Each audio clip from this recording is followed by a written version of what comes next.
tudo bem? Eu quero começar o vídeo de hoje com uma pergunta para você.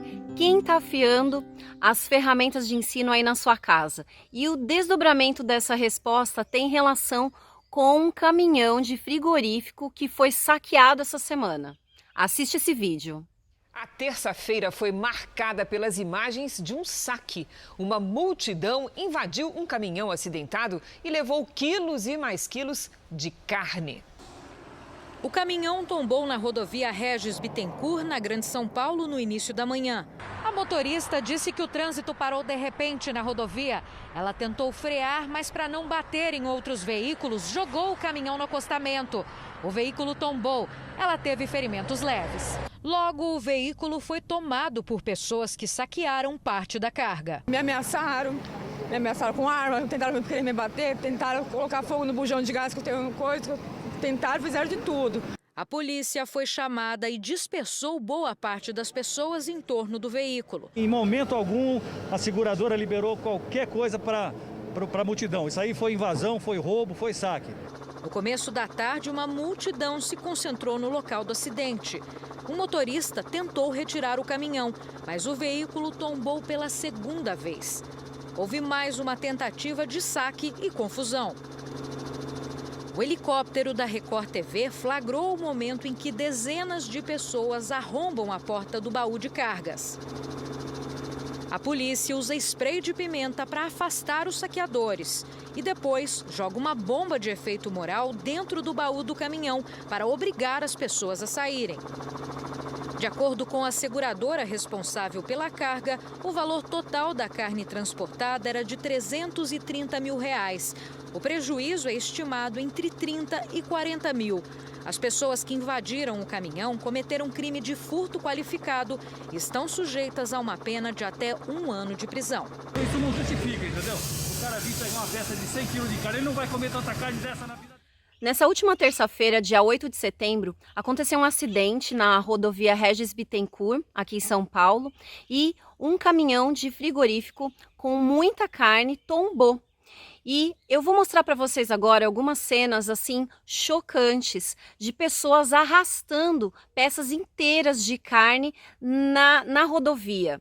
Dá uma olhadinha em algumas dessas imagens exibidas em noticiários. Aí, o fato gravíssimo que aconteceu hoje na rodovia Regis Bittencourt, onde uma carreta carregada de carne bovina, ela foi saqueada. Aliás, não foi nem um saque não, isso aí foi propriamente roubo de carga mesmo, porque as imagens falam por si só. E repórter que estavam em um helicóptero da Rede Globo flagraram o momento em que pessoas aí arrastavam peças de carne pelo asfalto afora, agindo como verdadeiros animais. Nota-se também que tem uma viatura da concessionária que administra a rodovia, a Artéries, e não toma providência nenhuma, com medo de represálias também. E a situação continuou até a chegada da Polícia Rodoviária Federal, que ainda fez vistorias em alguns carros, mas, por incrível que pareça, não conseguiu prender ninguém.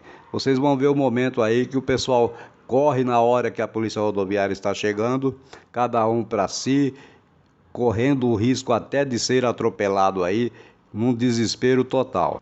Notem também que tem uma moça aí fazendo as imagens pelo celular dela, mas não sabemos se é ela a motorista da carreta. Eu não sei você, mas essas imagens realmente me chocaram. E vocês perceberam que o caminhão ele foi saqueado, estava tombado, foi saqueado. Aí a polícia chegou. Depois, a polícia não conseguiu conter uma outra multidão que saqueou novamente o caminhão. Enfim, eu não quero aqui nesse vídeo comentar exatamente só sobre esse fato. Mas eu quero relacionar esse fato que aconteceu essa semana com um outro fato que aconteceu há muitos anos atrás. Então, vamos guardar nessa caixinha, não é? Esse saqueamento que aconteceu no caminhão lá na Regis Bittencourt. E vamos abrir uma outra caixinha que está lá na Bíblia, é uma história que se encontra em 1 Reis, no capítulo 13. E o título dessa história é A Desvantagem Militar. Esse capítulo conta sobre uma batalha entre o povo de Israel e o povo filisteu. Eles eram rivais e, especificamente nessa batalha, aconteceu algo bem interessante. Mas antes disso, eu quero citar o nome de um livro bem interessante também, que normalmente você já deve ter ouvido falar, porque é um clássico, A Arte da Guerra. E nesse livro, o autor, Sun Tzu, ele relata as experiências dele em algumas guerras que ele participou. E eu tenho certeza que nesse livro dele não tem nenhum capítulo sobre estratégias importantes, como emprestar os seus armamentos para o inimigo. Como é que é, Valéria? Eu não entendi. É isso mesmo. Imagina você, antes de ir para a guerra, empresta os seus armamentos para o inimigo. Vamos pensar nos nossos dias. É como, por exemplo, os Estados Unidos entrassem em guerra com a China. E aí,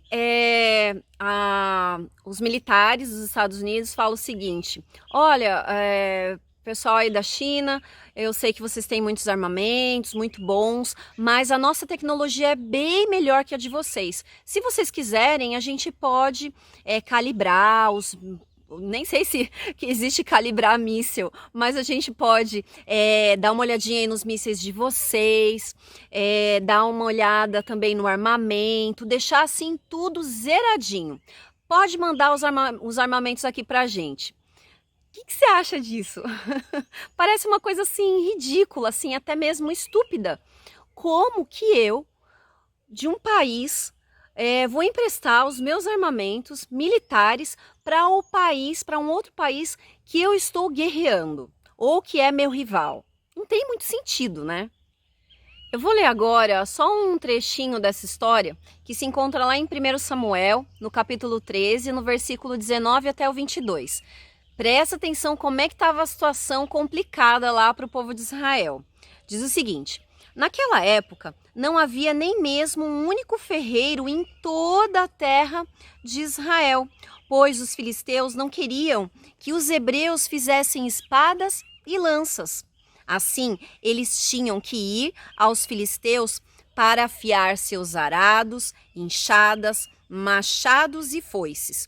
O preço para afiar rastelos e enxadas era de 8 gramas de prata e 4 gramas de prata para afiar tridentes, machados e pontas de aguilhadas. Por isso, no dia da batalha, nenhum soldado de Saul e Jonatas tinha espada ou lança nas mãos, exceto o próprio Saul e seu filho Jonatas. Gente, pensa comigo.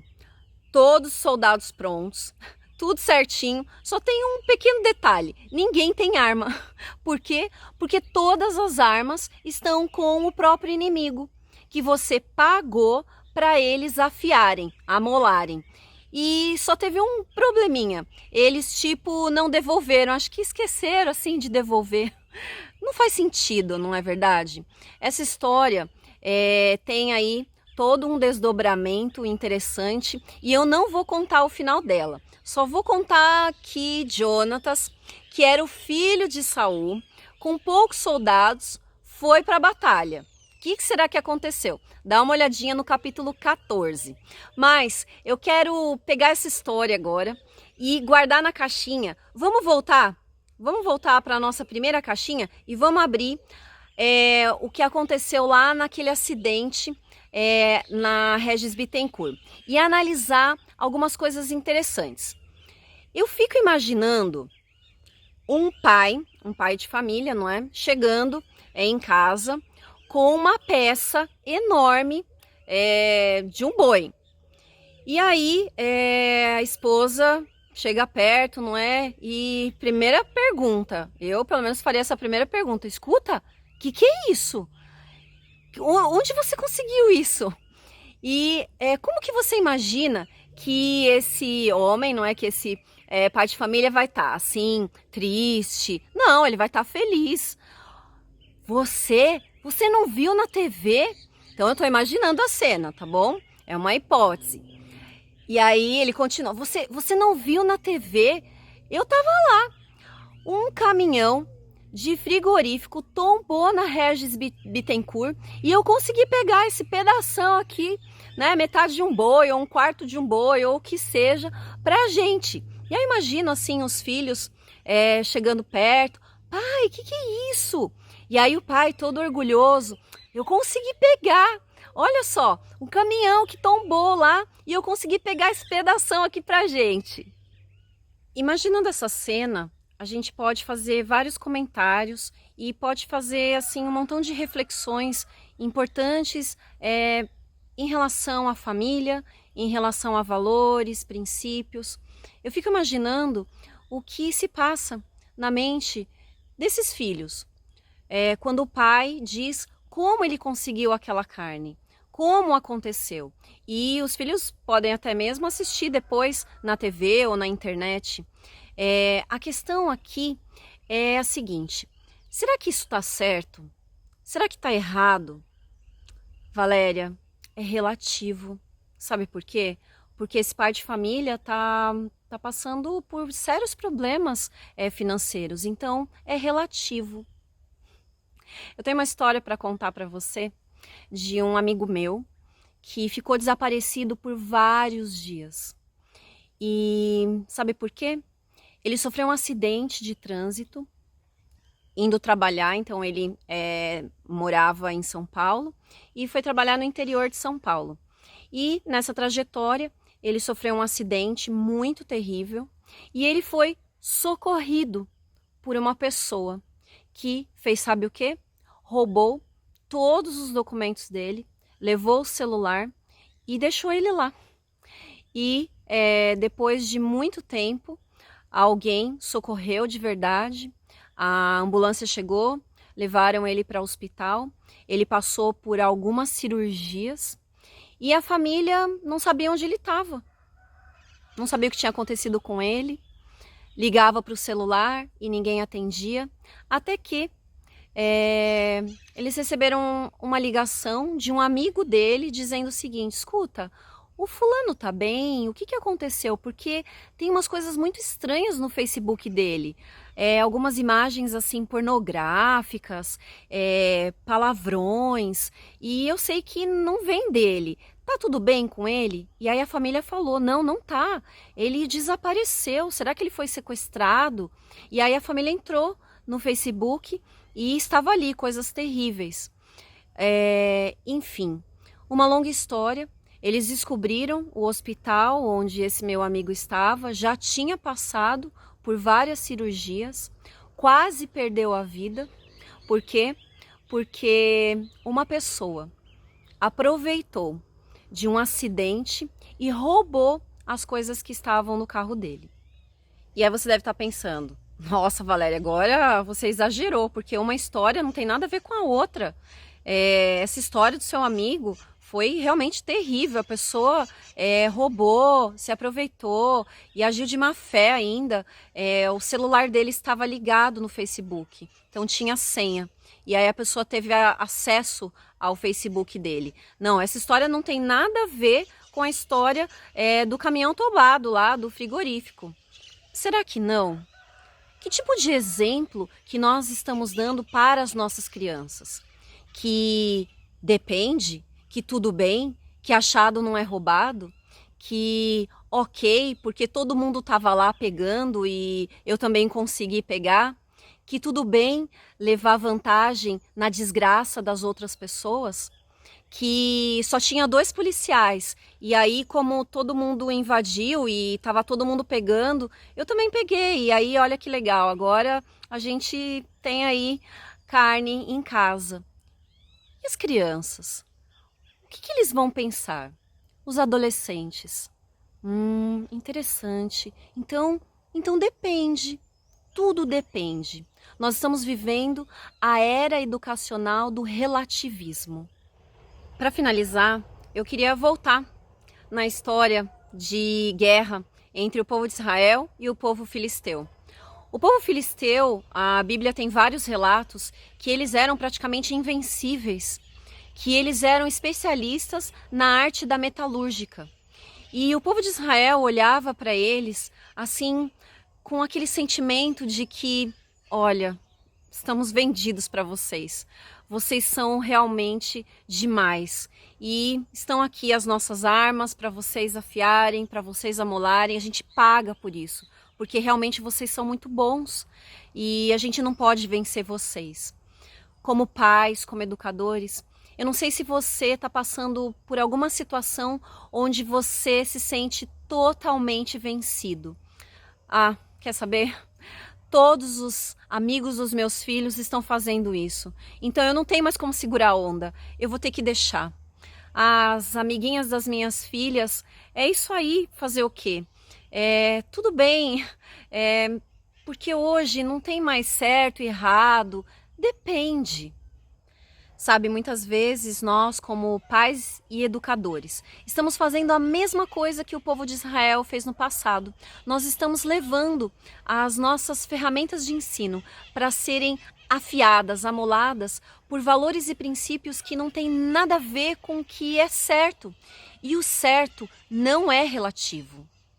Infelizmente, nós estamos vivendo uma geração de crianças e adolescentes que estão indo para a guerra sem nenhum armamento. E nós, como pais e educadores, estamos usando uma lógica que permite a gente errar com segurança. Eu não sei se de repente você está passando por um momento onde você se sente assim derrotado. Realmente o meu inimigo é muito mais forte do que eu. Ele é muito mais poderoso, eu tô sem armamento, nem isso eu tenho. E você se sente derrotado dentro da sua própria casa. Olha, sinto muito, mas o Netflix aqui, meu filho precisa assistir mais de 6 horas por dia. E são as séries, e é isso aí, porque todo mundo faz, os amigos dele também. E eu tô estressado ou estressada por causa dessa quarentena. E deixa a vida me levar. Eu quero terminar esse vídeo com uma mensagem de encorajamento para sua família. Sabe, não permita, não deixe que as ferramentas educacionais aí da sua casa sejam afiadas, sejam amoladas por quem não tem moral para isso.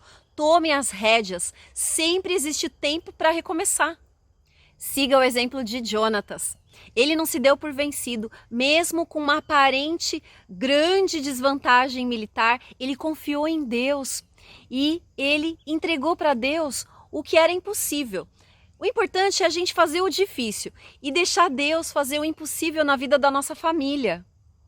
Não permita que cenas como a que nós vimos essa semana sirvam de exemplo na formação do caráter das suas crianças. Ensine o que é correto e muito mais que isso. Dê o exemplo do que é o correto e do que é o certo para que eles possam seguir.